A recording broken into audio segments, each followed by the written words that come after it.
Bismillahirrahmanirrahim. Alhamdulillahi rabbil alamin wa usalli wa usallimu wa barik ala nabiyina Muhammad wa ala alihi wa sahbihi ajma'in. Falënderojmë Allahun subhanahu wa ta'ala, paqja e mëshira dhe bekimet e Allahut subhanahu wa ta'ala qofshin Muhammedin sallallahu alaihi wasallam, familjen e tij, shokët e tij dhe gjithë ata që pasojnë me sinqeritet deri në ditën e gjykimit. Shpalli Allahut subhanahu wa ta'ala u sjell krijesave për të ofruar atyre shumë diturit të dobishme.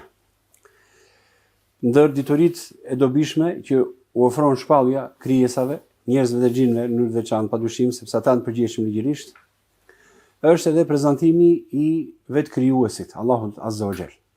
Pra Zoti Gjeleshanu në Kur'an, po kështu edhe profeti sallallahu alaihi wasallam në hadithet që ka sjell si shpallje nga vetë Zoti Gjeleshanu, ndër informacionet më të rëndësishme dhe të dobishme është pikërisht prezantimi i Zotit Gjeleshanu, madhështisë së tij, hakut që krijesat duhet ta përmbushin kundrejt Zotit Gjeleshanu. Padyshim që kjo është dije e domosdoshme, shumë e rëndësishme, sepse si mund të adhurosh Allahun Gjeleshanu, ta duash me gjithë shpirt, ta madhërosh atë, ti friksohesh, ta shpresosh, ti mbështetesh plotësisht atij, ta lidhësh zemrën me të, ndërkohë që ti nuk e njeh madhështinë e Allahut Gjeleshanu. Prandaj është një dituri e dobishme pra kjo, njohja e madhështisë së Allahut Gjeleshanu përmes ajeteve kuranore dhe haditheve të profetit sallallahu alaihi wasallam. Sikur se e thamë në fillimin e këtyre mësimeve, do të kufizohemi me hadithe të sjella nga profeti sallallahu alaihi wasallam rreth kësaj çështjeje, rreth madhështisë së Allahut Gjeleshanu. Sot do të nisim me hadithin e parë inshallah, hadith që e sjell Imam Buhariu në Sahihun e tij, në të cilin pra këtë hadith ka thënë profeti sallallahu alaihi wasallam: "Kana Allahu wa lam yakun shay'un ghayruhu wa kana 'arshuhu 'ala al-ma' wa kataba fi adh-dhikri kull shay wa khalaqa as-samawati wal-ard." Ky është teksti i sjellur nga Imam Buhariu.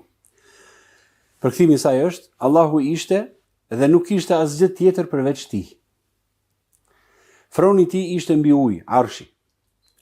Dhe ai shkroi në librin e ruajtur, Lauhi Mahfuz, çdo gjë, pastaj krijoi qiejt dhe tokën. Ky hadith ka një histori pra, kur është thënë ky hadith, konteksti se si erdhi ky hadith dhe pse e tha profeti sallallahu alaihi wasallam të hadith, vjen në transmetime të ndryshme që një delegacion nga Jemeni, pra banorët e Jemenit, shkuan tek profeti sallallahu alaihi wasallam dhe e pyetën rreth fillimit dhe zanafillës së gjithçkaje. Pra ata të cilët e pyetën profetin sallallahu alaihi wasallam rreth fillimit të gjithçkaje. Pra kur e ka piknisin kjo ekzistencë, kjo gjithësi që ne jetojmë brenda saj. Pra ishte një pyetje drejtuar nga banorët e Jemenit. Prandaj dhe profeti sallallahu alaihi wasallam tha: Allahu ishte dhe nuk ishte asgjë tjetër përveç tij. Përveç tij. Në një transmetim tjetër, po të Imam Buhariu thuhet: Allahu ishte dhe nuk ishte asgjë para tij. Para tij. Dhe në një transmetim tjetër, Allahu ishte para çdo gjëje, para çdo gjëje. Që e sjell Imam Ahmedi. Dhe e kanë konsideruar zinxhirin e tij të saktë dietarët. Pra nga kjo kuptojmë vëllezërit e mi parësia absolute e Allahut subhanahu wa taala. Pra fakti që ai është i pari absolutisht. Nuk ka asgjë para tij bashkë me të, me Allahun subhanahu wa taala. Domethënia e hadithit është se Allahu është i pari absolut.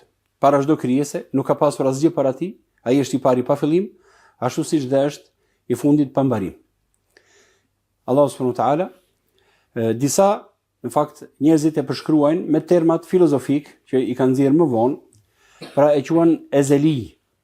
Pra kemi përjetësia nga e shkuara dhe pafundësia në të ardhmen.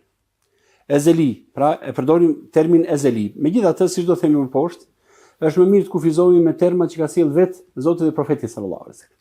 Të mos i përdorim termat ezeli ose sepse shpesh këto terma njerëzor që në fakt lindin nga duke marrë parasysh krijesat, shpesh nuk i shkojnë madhështisë Allahut Gjeleshanu. Gjithsesi, ky një term përdoret, e kanë përdorur për treguar që Allahu subhanahu wa taala është ezeli, pra i përjetshëm pa fillim. Nuk ka fillim Allahu Azza wa Jall. Por ezeli nuk është një kufi kohor i përcaktuar, sepse Allahu nuk ka as fillim dhe as fund. Shekhu Ghunayman në shpjegimin e Kitabut Tauhid na sjell një shembull për të na treguar domethënë el ezeli, kush është ezeli, pra që s'ka fillim dhe nuk ka fund. Dhe thot, sikur ta konsideronim botën, supozohet sikur gjithë bota të ishte domethënë një masë e madhe me grimca të vogla. Një masë e madhe me grimca të vogla.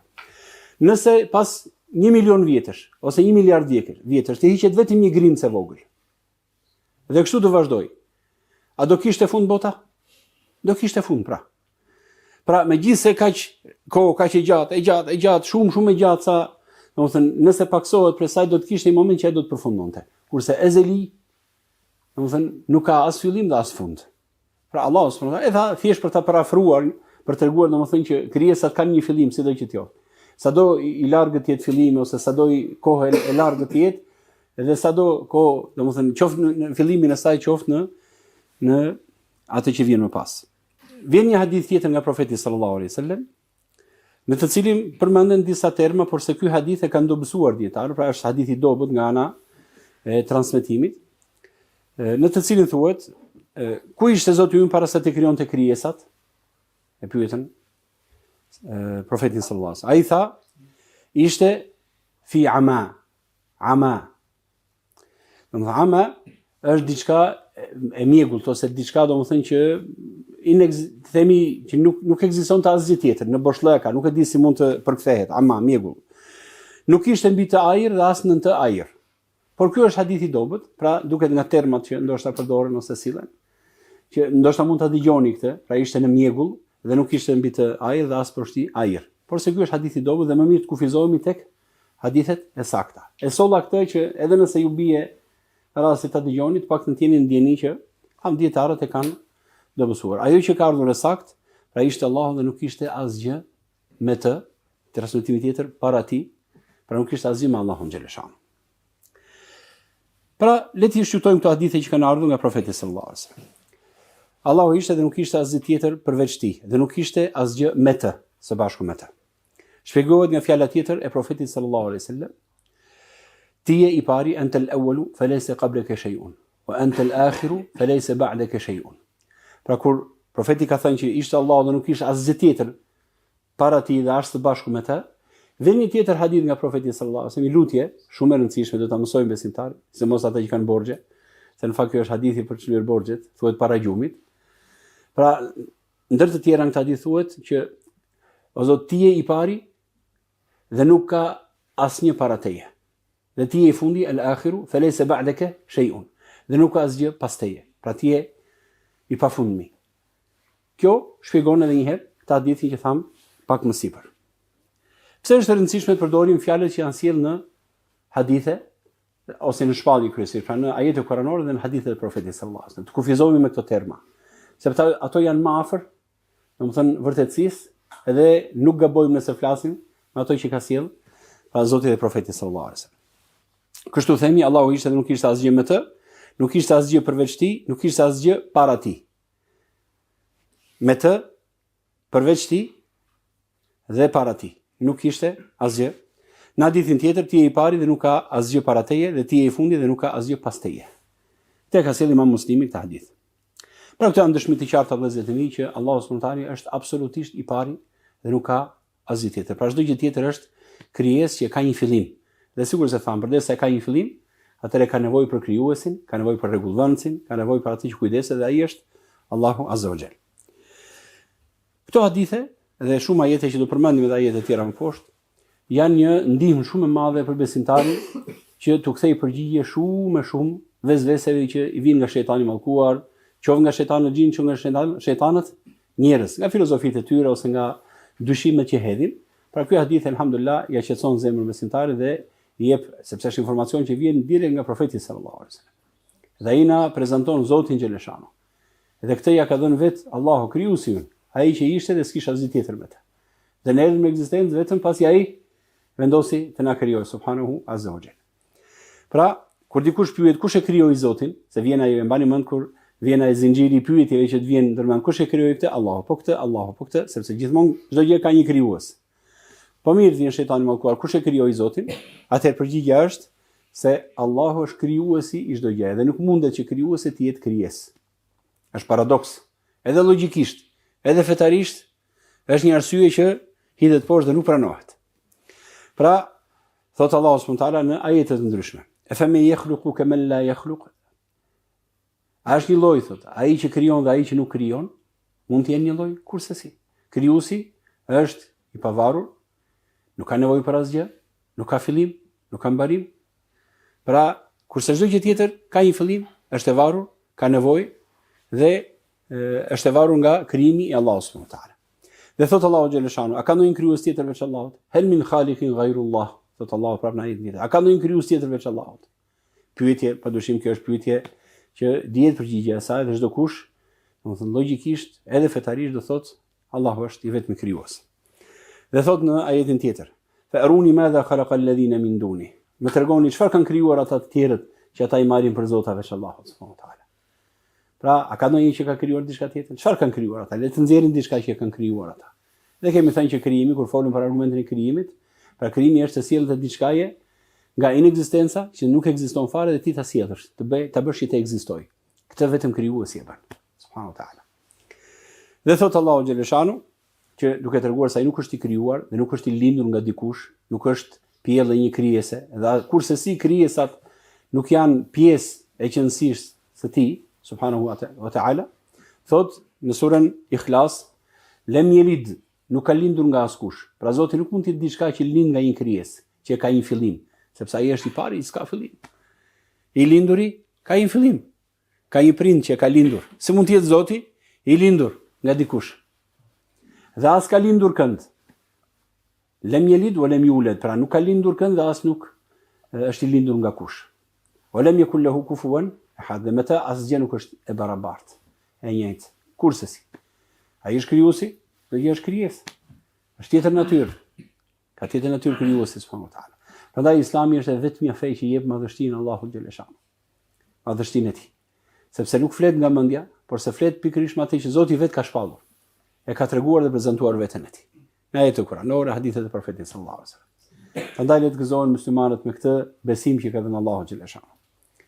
I vetmi besim që nëse robi e ka këtë besim, la ilaha illallah.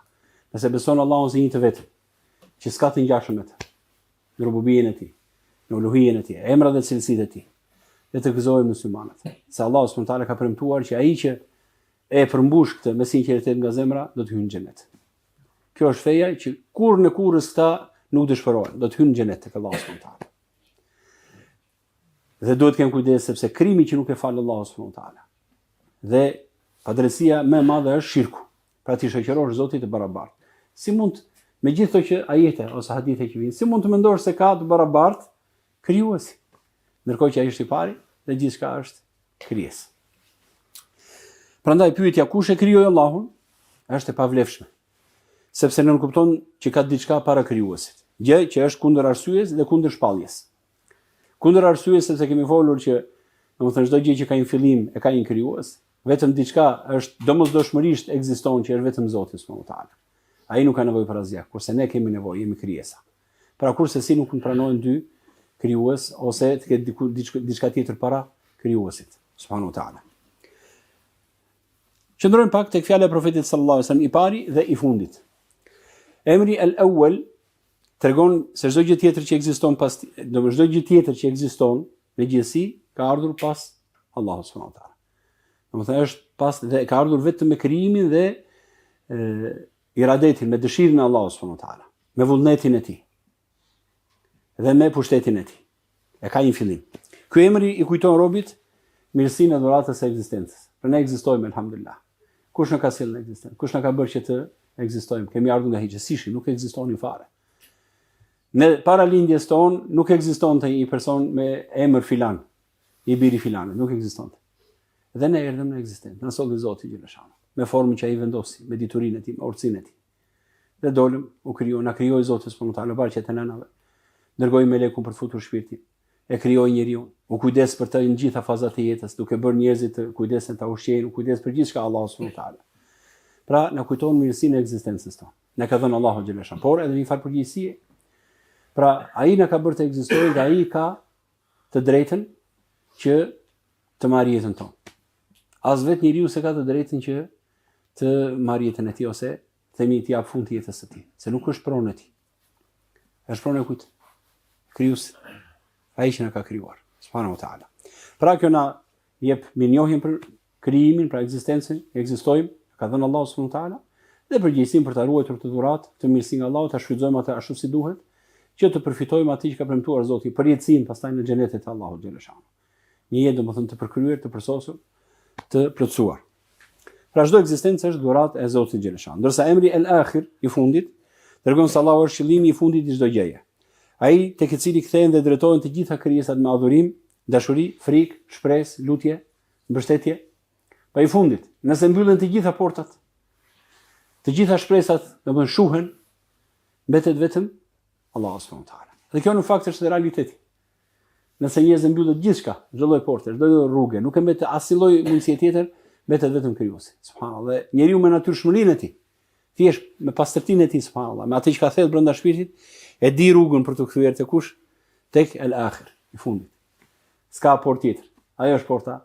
Në fakt, ajo duhet të jetë porta e parë. Porta e parë që duhet njeriu të shkojë dhe të kërkojë ndihmën ose mbështetjen. Pa që njeriu Allahu musta'an. Ka që është larguar nga Zoti, mendon që me sebepet, me gjërat njerëzore, toksore, ose materiale, beson se mund të dalë në banë, por në fakt të gjitha janë dorë të Allahut xhaleshano. Pra do të njeriu të ketë kujdes ta kujtojë gjithmonë këtë el-akhir.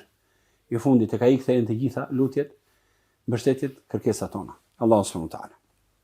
Siç ka thënë Sheikh Saadi në veprën e tij, el-haqqul wadih al-mubin, ka thënë Allahu është streha e fundit dhe i qëllimi i çdo krijese. Prandaj dhe e dini emrin Es-Samed. E dini çdo të Es-Samed në surën Ikhlas, e keni dëgjuar apo? Kur Allahu Ahad, Allahu Samed. Allahu është i vetëm, unik. Dhe Allahu është Es-Samed. Çdo më thënë Es-Samed është ai që i përkryer në zotërimin e tij. Në faktin që është zotëruesi, mbretëruesi, pronari i gjithçkaje. I përkryeri në të gjitha këto aspekte dhe ai ndër kuptimet është ai tek i cili kthehen të gjitha krijesat. Yasmuduna ilay, do të thonë yasmuduna ilay. Domethënë zemrat e tyre, natyrat e tyre. Në momentin që vjen nevoja, domosdoshmëria, ngushtia, yasmuduna ilay, as-Samed, yasmuduna ilay. Domethënë kthehen dhe drejtohen tek Allahu xhalesha. Pra i drejtohen Allahu subhanahu wa taala. Ky është el-akhir. Pra emri Allahu subhanahu wa taala el-akhir. Që duhet t'ia kujtoj robi vazhdimisht vetes që ai është qëllimi dhe pikësynimi i çdo krijese. Kështu pra Allahu ishte dhe nuk kishte asgjë tjetër përveç tij, ai krijoi çdo gjë ndërsa vet nuk është i krijuar subhanahu wa taala. Sepse bie ndesh me faktin që ai është krijuesi dhe nuk ka fillim. Kjo është përgjigjja për çdo dyshim apo vezvesë që shejtani mund të hedhë në zemrën e njeriu. Edhe një herë Allahu ishte dhe nuk kishte asgjë para tij. Asgjë përveç tij dhe asgjë së bashku me të. Ishte i vetëm subhanahu azza wa jall. Ai krijon dhe nuk është i krijuar. Kjo e mbyll diskutimin dhe alhamdulillah vazhdo. Nëse ndodh kërko mbrojtje Allahut, thu a'udhu billahi minash shaitanir rajim, pra nëse vjen shejtani vazhdon me të njëjtën vezvesë, atëherë thu a'udhu billahi minash shaitanir rajim, shtu nga krahu i majt, biles disa ka thënë lexoj surën Ikhlas.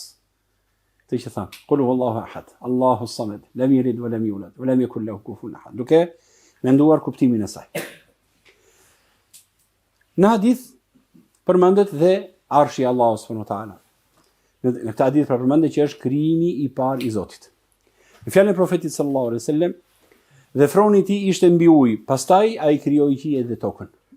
Froni i tij ishte mbi ujë, pastaj ai krijoi qiellin dhe tokën. Pra froni, uji ekzistonin përpara krijimit të qiellit dhe tokës. Pra për të kuptuar si ka filluar ekzistenca.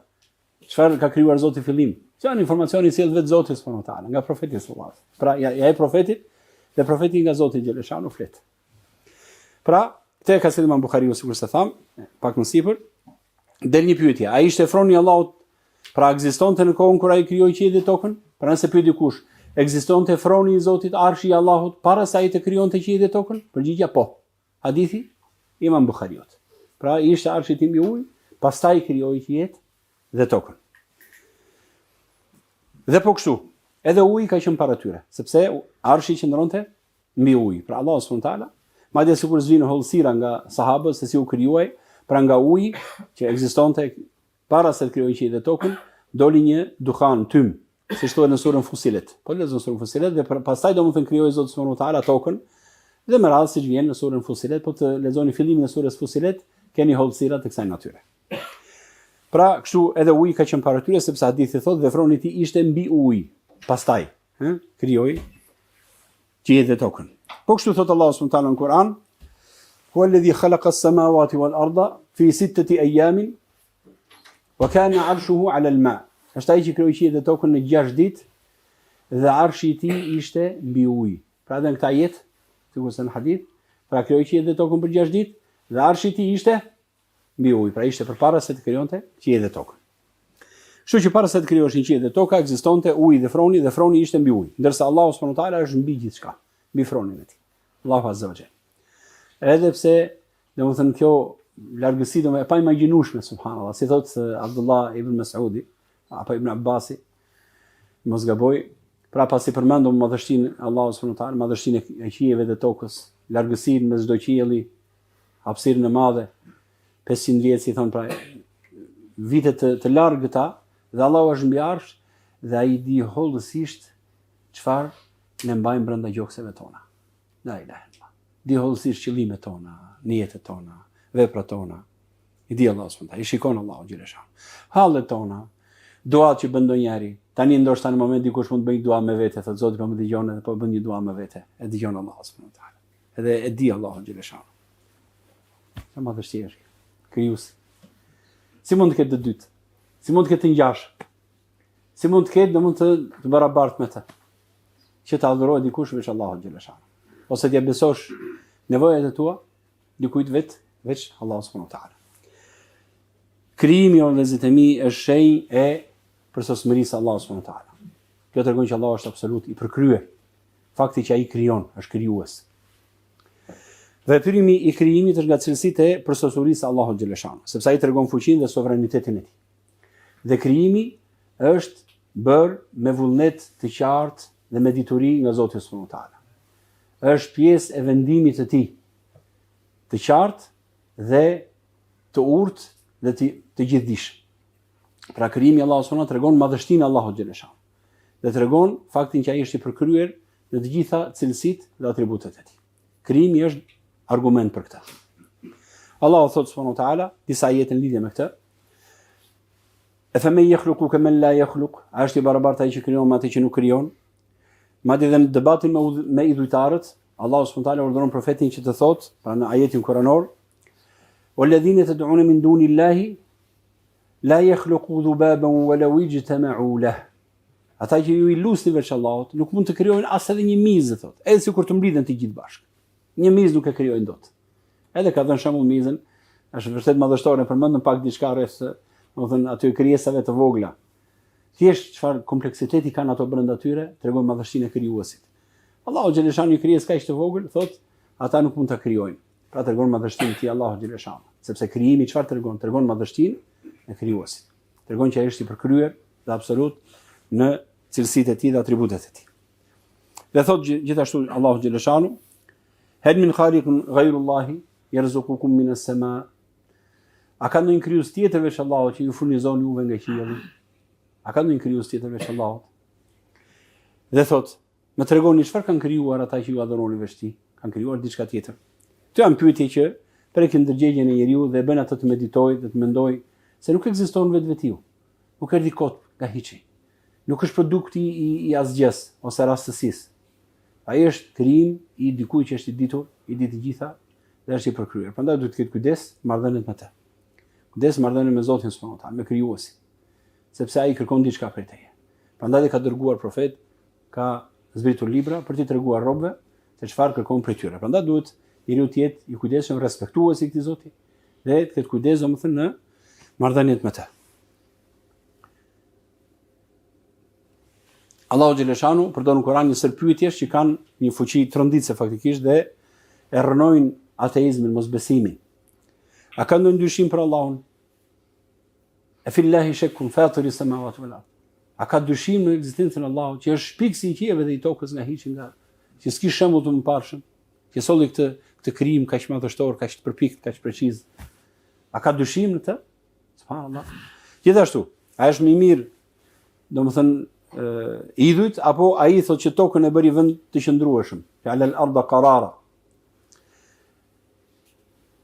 Wa ja'ala fiha anhara, dhe vendosin në të lumej thot. Pra e bëri tokën të qëndrueshme dhe vendosin në të lumej me ujë. Kush e krijoi ujin? Siç do dinë ajetet më poshtë, subhanallah. Dhe thot, kush ju shpëton nga errësirat e tokës dhe të detit? Men yunjikum min dhulumati al-barri wal-bahr. Kush është ai që ju shpëton nga errësirat e tokës dhe të detit kur jeni në nevojë? E dini atë shembullin, më thënë që hollësisht. Kush ju shpëton thot? Kur jeni në nevojë dhe lusni Allahun subhanahu wa taala. Kur ju shpëton prapë ktheheni atje ku ishit. Dhe thot Allahu xhaleshano, a janë krijuar nga hiçi, nga asgjëja, apo mos vallata janë krijuesit? Gjithashtu thot, e faraitum an-nar allati turun, a keni parë zjarin të cilin e ndizni thot? A antum ansha'tum shajarataha am nahnu munshi'un? Mos vall ju e keni krijuar drurin, apo ne jemi që krijojmë atë me cilësitë e tij. Mendoj dru që në fakt mund të jetë i ujshëm, i gjelbër, pra ka si është e mundur të vendos në zjarr dhe ai digjet dhe krijon atë nxehtësi.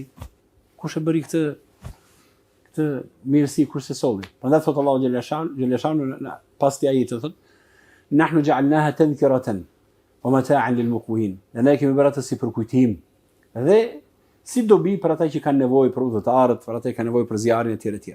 Pra kush e krijoi? Meditos, ka sill Zoti gjithë shembuj për ta kujtuar njeriu gjatë gjithë jetës së tij. Në ato që shikon, ato që përballet. Kush e ka krijuar? Ju e keni krijuar. Mendo domethënë ti je një farë të vogël dhe shikon që del një pemë e madhe, subhanallahu, nga ato pemët e larta që çajin qiellin, subhanallahu. Nga ajo e vogël fare del ai dru. Si e merr atë ujin që çon lart në përdegë dhe formohet dhe fuqizohet, hapet, zirohet. Dhe ti e përdor atë për ndërtim, e përdor për gjithçka, për anije, përdor për gjithçka tjetër. Pra ju e keni krijuar thot Allahu subhanahu wa taala. Dhe thot Allahu xhaleshanu, e antum tazra'unahu am nahnu zari'un? A keni parë ju domethënë atë bimën, faren që hedh në tokë. Ju e bëni atë që të mbi apo e bëjmë ne që të mbi? Kush e bën atë? Nuk po themi që ta hedhësh faren, faren e hedh bujku, themi e hodhi bujku faren. Hapi tokën dhe hodhi në tokë. Ju e bëni atë që të mbi? Pse nuk zbret ajo fara poshtë, domethënë ajo sythin nuk zbret për poshtë apo? Me që kemi dhe gravitetin në përkam domethënë. Të zbres poshtë, po ngjitet lart. Kush e bëri këtë farën që të çahet në këtë formë? Të dalë të përmbaj gjithë informacionin e domosdoshëm dhe pastaj nga kjo farë, domethënë një farë vetëm me qodhe gruri i tij, del një kalli i cili mund të ketë disa degëzime, secili degëzim ose secila sumbul, ka domethënë me dhjetra sa mund të ketë. Fara gruri. Ti hodhe kaq thas me grur, ndërkohë që merr 10 fishin e thasëve më pas. Dalin ato dhe shumohen në këtë formë. Është një proces, nuk mendon domethënë kush e ka bërë këtë gjë dosh. Krijuesi Allahu subhanahu wa taala që bën në këtë formë dhe rrit atë edhe nxjerr. Prandaj thotë domethënë keni parë farën. Ju e mbillni atë thotë apo jemi ne që e bëjmë ata që të mbi dhe të dalë. Dhe thotë Allahu xhaleshanu, e faraitum ma tumnun, e keni edhe farën që e hidhni, pra që është shumimi i njerëzit. A antum takhluqunahu am nahnu al-khaliqun? Subhanallah. Çuditshme. Fabrik. Nga dy njerëz kanë dalë domethënë pas tyre, kanë dalë miliarda, triliarda sa kanë jetuar në gjithë dhe sa do jetojnë deri në fundin e kohës. Çfarë do gjithë kjo botë njerëzish? Nga ju e krijoni farën thotë, subhanallah. Ajo. Domethënë çudinë e krijimit të njeriu, po të futesh shikosh, domethënë dokumentarë të ndryshme habitesh në mënyrën se krijon Allahu njeriu në barkun e nënës. Subhanallah, krijesa të vogla fare.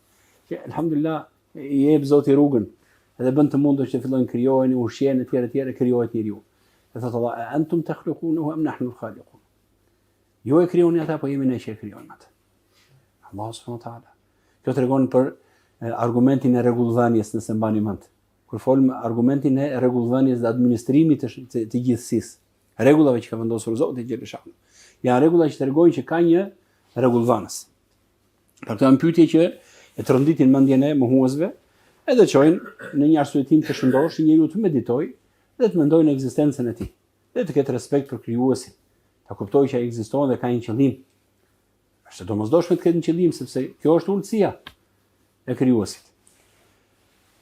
Ju e dini apo është Allahu që e di më mirë, thot Allahu subhanahu wa taala. Ju e zbrisni shiun nga ret, antum anzaltumuhu min al-muzni am nahnu al-munzilun? Blidhen ato domethënë tonelata të mëdha, domethënë me ujë, subhanallahu sipër, dhe lëviz reja. Atje ku do Zoti ta çojë të zbresë. Dhe kur në momentin që ai dëshiron që filloj uji të zbresë, e zbret atë në formë pikash. Të imta, domethënë në mënyrë që ti bjerë bimës dal nga dalë. Përfitironi të bjerë një oqean nga sipër, të bjerë në një vend, të godas me forcë, ha? Çfarë ndodh? E zbret Zoti subhanahu wa taala.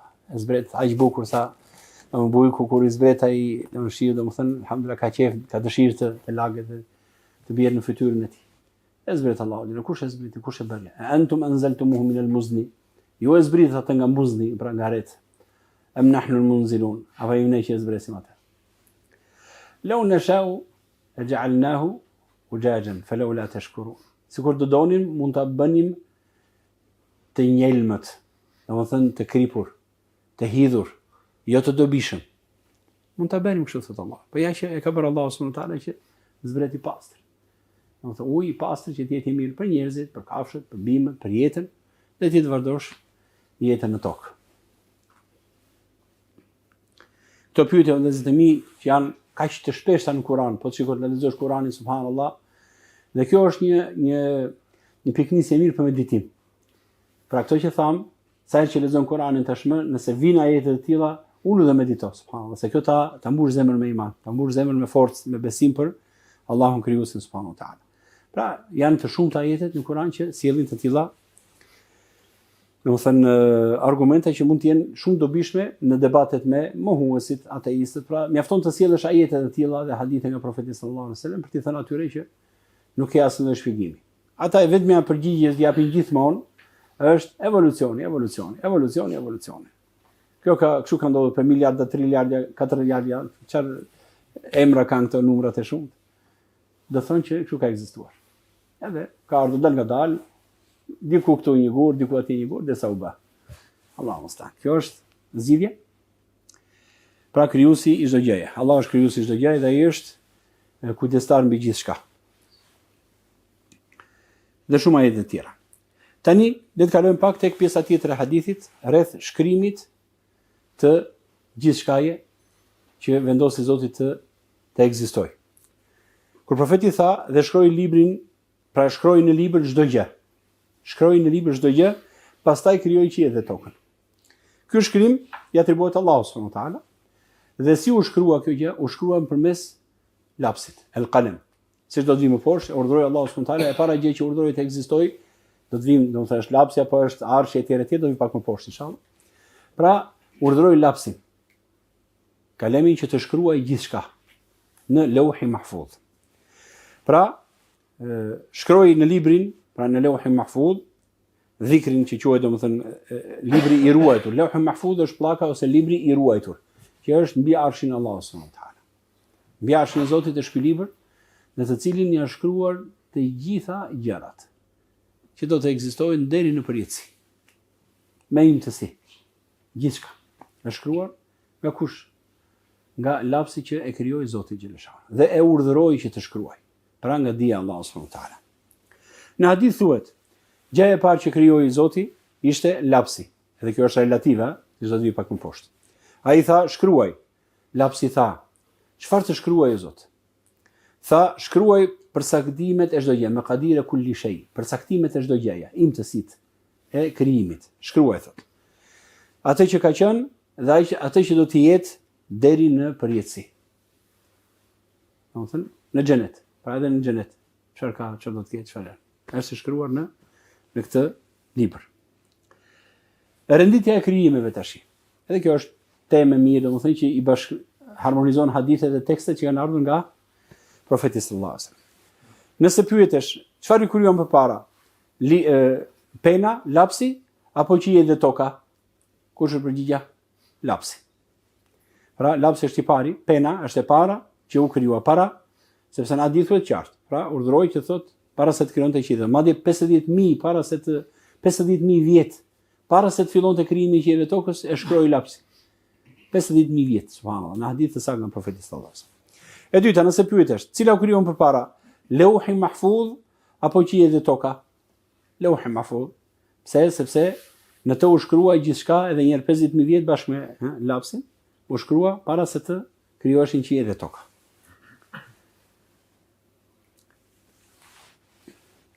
Çfarë është krijuar përpara, lapsi apo arshi i Zotit? Arshi. Do të vijmë por domethënë edhe argumentet për të sjellë pasaj të gjitha të renditura krijimit, ashtu siç kanë ardhur në tekstin inshallah. Dëshmia, domethënë për këtë që thamë është fjala e profetit sallallahu alajhi wasallam, gjëra që krijoi Allahu ishte pena. Dhe kjo është parësia domethënë relative, pra në lidhje me krijimin e qiellit dhe tokës pra. Dhe ai pasaj i tha domethënë që të shkruante çfarë do të jetë pra krijimin e qiellit dhe tokës. Në një transmetim që sjell Imam Ahmedi thuhet, Allahu krijoi penën, pastaj tha shkruaj dhe ajo shkroi në atë orë çdo gjë që do të ndodhte deri në ditën e Kiametit. Pra, e ka fjalën në krahasim është e para, në krahasim edhe një herë me krijimin e qiellit dhe tokës. Por jo me arshin, ujin, domethënë që ishin më përpara dhe ekzistonin përpara kësaj. Thot Allahu subhanahu wa taala, është ai krijoi qiellin dhe tokën për 6 ditë dhe froni i tij ishte mbi ujë. Si përfundim vëllezërit e mi, rendi i krijimit të hershëm sipas dëshmimeve të sakta është Allahu është i pari, i përjetshëm, që është krijuesi i gjithçkaje, nuk është i krijuar, ekzistonte përjetësisht, pa fillim dhe pa fund. Froni i Allahut subhanahu wa taala, arshi i Zotit, është krijesa më e madhe që ka krijuar Zoti xheleshano. Krijesa më e bukur, më madhështore që ka krijuar Allahu xheleshano. Dhe padyshim që është më e zgjedhura, sepse është ajo që është më pranë krijuesit subhanahu wa taala. Dhe në fakt ajo do të jetë, domethënë është tavani i xheneteve të Zotit xheleshano, ditën ose në përjetësinë e banorëve të xhenetit. Pra dhe nga ai burojnë gjithë lumenjt, domethënë e xhenetit, nga arshi i Allahut subhanahu wa taala zbresin poshtë. Pra arshi është e para, i pari në themi krijimi i Allahut xheleshano. Padyshim dhe uji, së bashku sepse uji, themi i dyti, bite ishte arshi i Allahut subhanahu wa taala. Pastaj është Leuhi Mahfudh dhe lapsi, sepse në të u shkruan gjithçka që do të ekzistojë deri në përjetësi, dhe pastaj u krijuan domethënë Leuhi Mahfudh është lapsi, pena që urdhëroi Zoti subhanahu wa taala që të shkruaj në këtë Leuhi Mahfudh, pra në këtë libër, dhe pastaj në qiell dhe tokë. Pra qiell dhe toka dhe gjithçka që ne nemi i fundit që është krijuar në qiell dhe në tokë, cili është? I fundit që u krijua. Është njeriu. Njeriu është krijesa e fundit, pra që krijoi Zoti, pra në qiell dhe në tokë. I fundit e krijoi Zoti subhanahu wa taala, domethënë njeriu. Ditën e xuma. E krijoi ditën e xuma. Subhanallah. Kjo tregon rregullin, urtësinë dhe fuqinë absolute të krijuesit, i cili tha, domethënë dhe gjithçka u bë ashtu si ai tha. Allahu është krijuesi çdo gjëje dhe ai është mbikëqyrës mbi gjithçka. Përcaktimi i caktimeve dhe të krijesave është i përjetshëm. Përcaktimi kaderi i Zotit xheleshano. Dëgjoni me kujdes tani. Thelbi i besimit në kaderin e Allahut, përcaktimi hyjnor është se përcaktimi i çdo gjëje në lidhje me krijesat është i përjetshëm, pa fillim, sepse ai buron nga dija dhe vullneti i Allahut xheleshano. Kur themi kaderi çfarë është? Mbi çfarë bazohet kaderi i Zotit? Caktimet e Allahut xheleshano. Bazohet mbi diturinë e Allahut subhanahu wa taala. Dhe dituria e Zotit është cilësia e tij. Është e përjetshme bashkë me Zotin. Nuk ka fillim dituria e Allahut. Është e përjetshme dituria. Kështu që edhe kaderi i Allahut dhe caktimet e tij janë të përjetshme. Domethënë, dija e Allahut për gjithçka është e përjetshme dhe po kështu dhe për caktimi i tij. Takdiri i Allahut subhanahu wa taala është i përjetshëm. Por shkrimi i këtij kaderi e ka një fillim apo jo? Se shkrimi e ka në momentin kur urdhëroi lapsin që të shkruante. Pra krijesat e kanë një fillim momentin që filloi lapsi që të shkruaj dhe u vendos fillimi i krijesave. Kuptoni vëllezër? Dija e Zotit është e përjetshme, dhe cilësia e Allahut dhe është e përjetshme si Zoti xheleshano, që s'ka fillim, kurse shkrimi i krijesave, pra i asaj që do të krijohet, Leuhi Mahfudh është pra me fillim, ka një fillim. Sa i përket dijes së Allahut për ato që do të ndodhin, ajo është e hershme, pa fillim, sepse dija e tij është nga cilësitë e tij dhe cilësitë e tij janë si vetë Allahu subhanahu wa taala, janë përjetshme pa fillim. Allahu është i pari pa fillim dhe dija e tij është e para pa fillim. Po kështu përcaktimi i tij është i përjetshëm. Ndërsa shkrimi el kitabe, ai filloi vetëm kur Allahu krijoi penën dhe i tha shkruaj. Atëherë filloi shkrimi. Para këtij urdhri nuk ishte shkrim, sepse shkrimi i caktimeve që gjendet në Lauhi Mahfuz, pra në pllakën e ruajtur, filloi pikërisht pra në atë moment që Zoti urdhëroi që ajo të ekzistojë. Pra, çdo gjë ka një fillim, pra, të gjitha këto janë krijesa, kanë një fillim, ëh. Pra, qoftë Arshi i Allahut subhanahu wa taala, uji, pena, Lauhi Mahfuz, pra edhe qielli dhe toka dhe gjithçka janë krijesa të Allahut xhaleshanu dhe kanë një fillim. Kurse dija e Allahut xhaleshanu është e përjetshme, është cilësia e tij. Thjesht janë informacione që Ehlu Sunne kanë shpjeguar dhe i besojnë, alhamdulillah, janë pjesë e besimit dhe akides tonë inshallah. Janë të nevojshme si informacione se hynë në punë në momentin e duhur inshallah. Kur vinë vezvese se kur vinë, domethënë, cytje nga shejtani i mallkuar. Pra duhet bërë dallimi mes përcaktimit, takdirit dhe shkrimit të caktimeve. Takdiri, pra përcaktimi i Allahut është i përhershëm si dituria e tij, kurse shkrimi i këtyre në Lauhi Mahfuz dhe ka një fillim, momentin që urdhërua, pra u krijua nga Zoti xhaleshanu.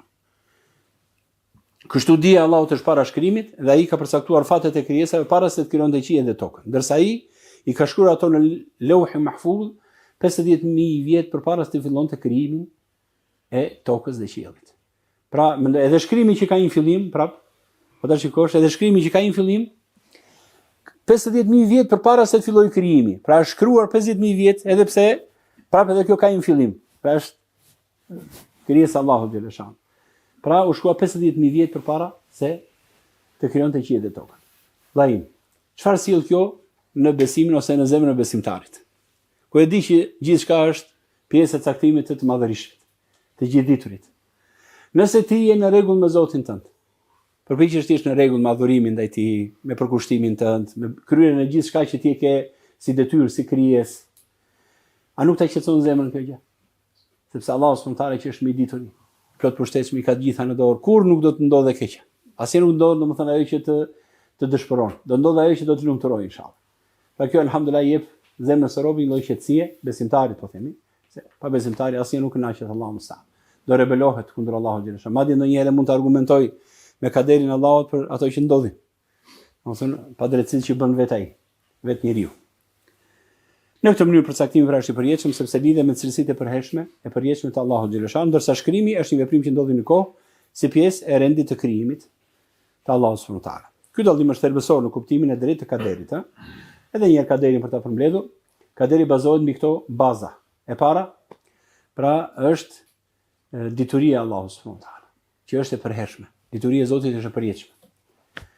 Pas kësaj diturie subhanahu wa taala Zoti e diti dhe e shkroi. E shkroi gjithë atë që Allahu e diti subhanahu wa taala. E shkroi në Lauhi Mahfuz. Pastaj Zoti xhaleshanu atë që shkroi dëshiroi domethënë që ta sjellë në krijim. Pra ajo të realizohet dhe të dalë në krijim. Atë që e shkroi Zoti subhanahu wa taala. Dhe kur ndodhi kjo dalje në krijim? 50.000 vjet pasi e shkroi në Lauhi Mahfuz. Atëherë dëshiroi që ta nxjerrë në krijim. Dhe e krijoi Zoti subhanahu wa taala, khalaqahu. Pra e krijoi ashtu sikurse dhe normalisht që krijesat nuk vijnë të gjitha një herësh, secila krijesë ka momentin e saj kur del në ekzistencë apo jo. Ne për shembull në takoj të dalim në ekzistencë në shekullin 20 dhe 21. Këto janë vitet tona që dolëm dhe ekzistuam në jetën e kësaj dhunjaje. Pra alhamdulillah krijimi i Allahut del ashtu sikurse ai e diti përjetësisht dhe e shkroi në Lauhi Mahfuz. Padyshim që kaderi është shehtësia e Allahut subhanahu wa taala. Mjafton që njeriu të kuptojë dhe të di që kurse si nuk e imponon Zoti që ai të jetë i humbur. Jo, Allahu dëshiron të mirën. Prandaj u ka sjell libra, ka zbritur, pra sjell profetë dhe libra që njerëzit ta përqafojnë të mirën dhe ta duan atë. Dhe ai ndihmon atë që kërkon udhëzimin. Pra nëse e beson që Allahu subhanahu wa taala e do udhëzimin e robit, e do që robi të jetë besimtar, atëherë alhamdulillah është i qetë robi se Allahu subhanahu wa taala kur nuk bën padrejtësi. Por e bën të jetë shumë i kujdesshëm robi. Se nëse e shpërfill ftesën e Allahut xhaleshanu dhe fillon domethënë i shpërfill urdhëresat e tij, darresat e tij, udhëzimet e tij, dal ngadal mund të hysh tek ata njerëz që e kanë shumë të vështirë të kthehen pastaj dhe do të bësh pjesë atij kaderi që ka caktuar Zoti për ty. Por sidoqoftë është pjesë dhe përgjegjësia jonë, Allahu musta'an, nëse Allahun që na forcoj besimin, nëse Allahun që ta ndjejmë madhështinë e Allahut xhaleshan. Ta madhrojmë ata ashtu sikurse ai do të kënaqet prej nesh. Kaq për këtë hadith Allahu zotëmi subhanakallahumma hamdik ashhadu an la ilaha illa ant astaghfiruka wa atubu ilaik. Jazakumullahu khair.